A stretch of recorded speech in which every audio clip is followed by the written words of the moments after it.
everybody. Good morning. How are you? How are you?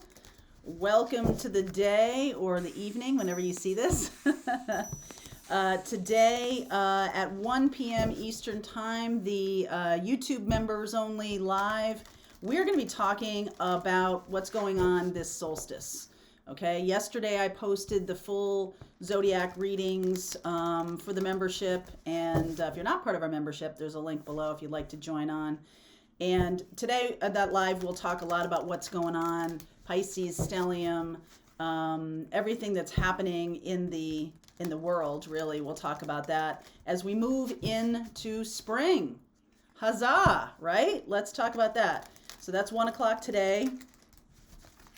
1 o'clock today. Next week, we start the spiritual business class to get you guys sent down the road of your mission and your purpose.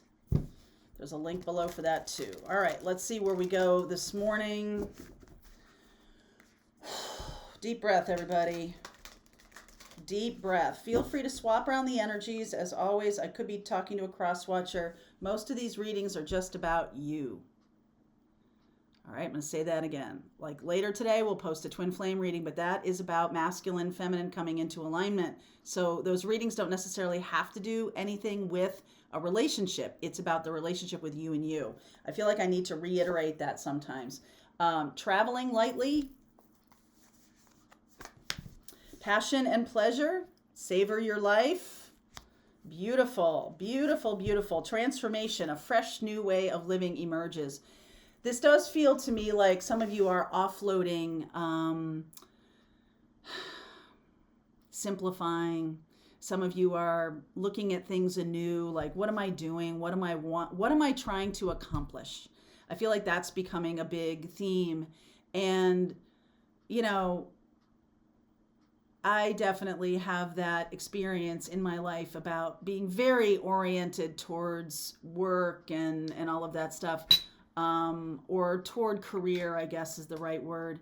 But I also feel like I underestimate sometimes how important joy and fun and seeing people and connecting with people is in that process.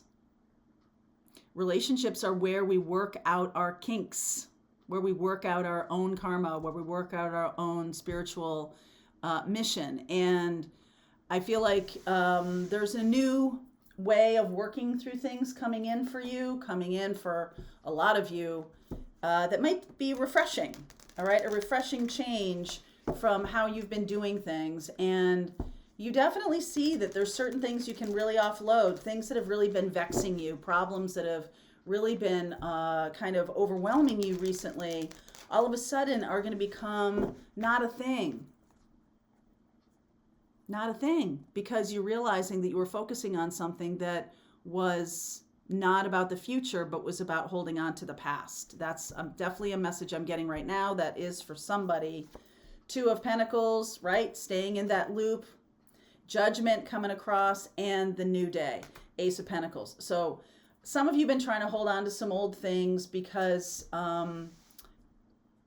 they've always been in your life, or there's a need to continue down a road. You believe that, like, well, I have to keep going with this. I don't really know what else to do, kind of a thing.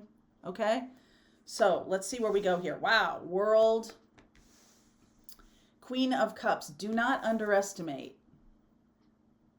the role fun has to play.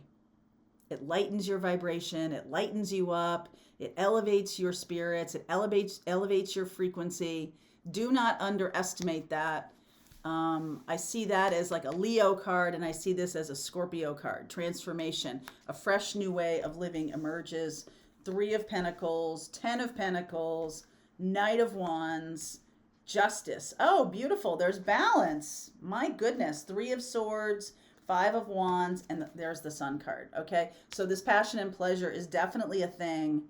And, you know, we can all get into that place, that headspace of, you know, I really need to focus on hard work, focus on what I used to think was my role, or what I used to think was important for me to do. I feel like now things are changing. Okay? I feel like things are changing, And you're seeing that lightening up is actually good. Lightening up actually has a role to play.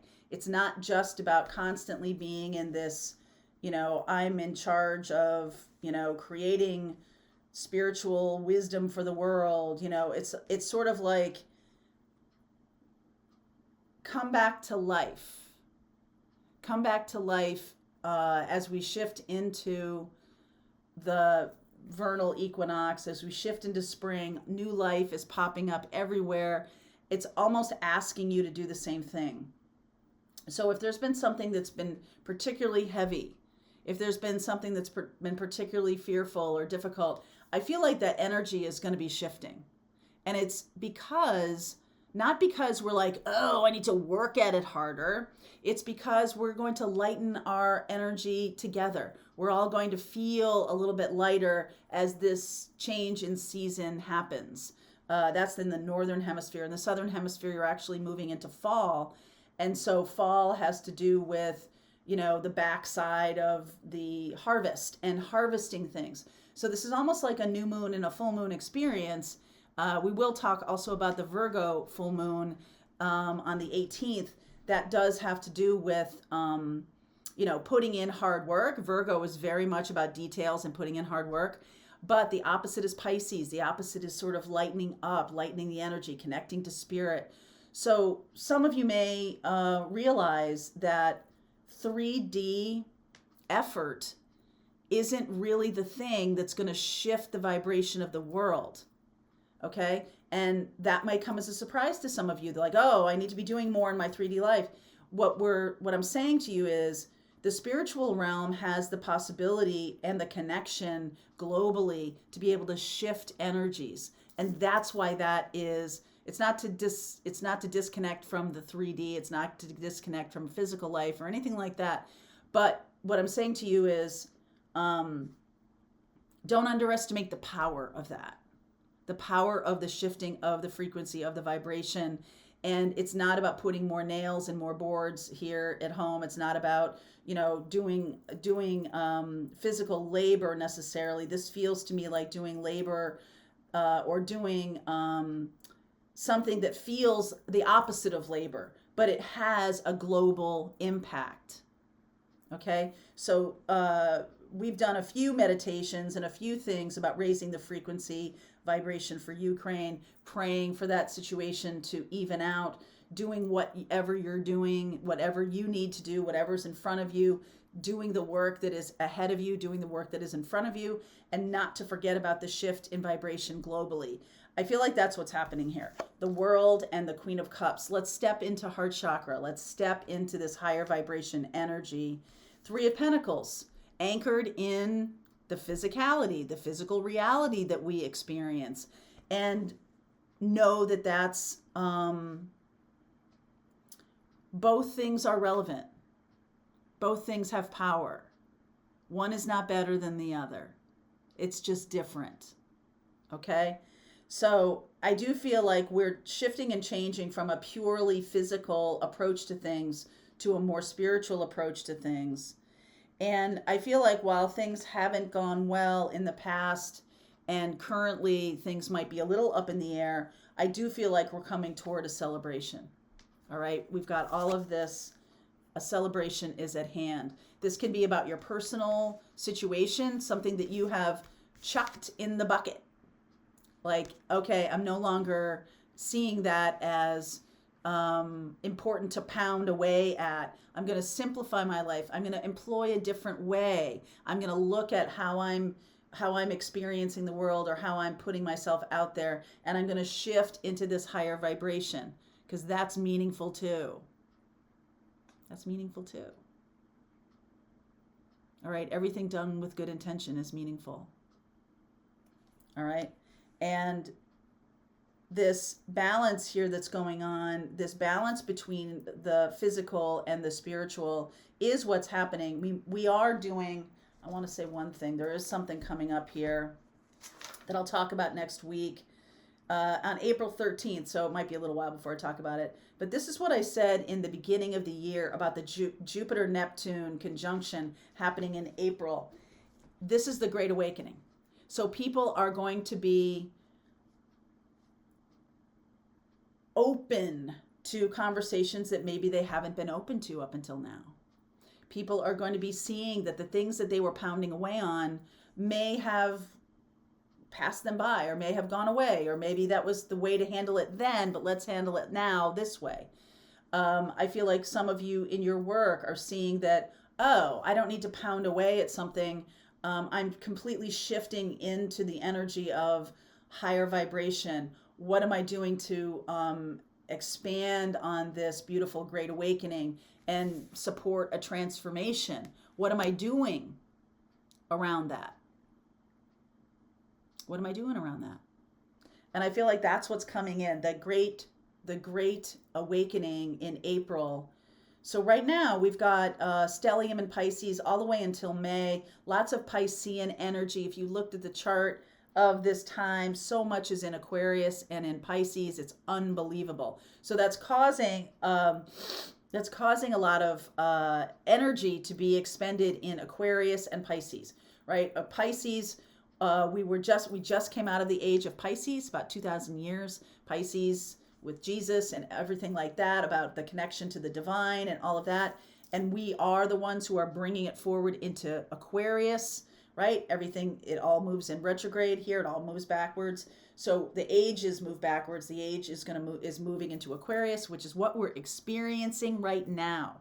And so what are we taking from those lessons around spirituality that we've had over the past 2,000 years? What is being chalked as not any more relevant to where we're going? The age of Aquarius is much more about us all working together, a global hand-holding of raising frequency, raising consciousness, raising vibration, and that's super meaningful. Because what will be done in the physical as a result of us all lifting the vibration is going to be magical. And that's where we're headed, okay? That's where we're going. In the Great Awakening in April,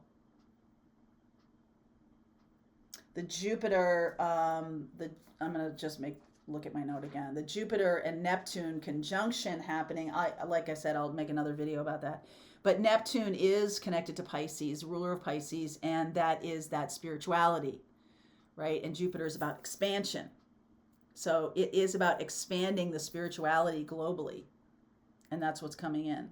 Some of you might be leaving behind your upbringing from your family. Some of you in terms of, hey, it's gotta mature with time and with where we're going. It's gotta mature. And I see some of you doing that and balancing your upbringing, balancing what you believe to be true with new information that's coming in. So those of you who are psychic conduits, those of you who are channelers, those of you who are empaths, I feel like there's going to be a lot more information coming in so that those who are awakening during this next few months are going to be served by your experience and by what you have to share. And those people are going to need it. I feel like there's going to be a lot of people clamoring for something that makes sense. Try to make sense for me. Make it make sense for me. Okay? And the sun coming in, being in high vibration, passion and pleasure, and this is what is creating the transformation on the planet. So that all things in the physical can move forward. But it starts with this. It starts with the energy of the high vibe. It starts with the raising of the frequency. That's what really changes everything. All right, so let's see where we go. I'm going to look at, there might be some messages in here for Leo and Libra and Sag. Leo and Libra and Sag. So if you are one of those signs, you're dealing with someone of those signs, there's going to be more information for those signs. Okay? Link below. If you are part of Pathfinders, the rest of the reading starts.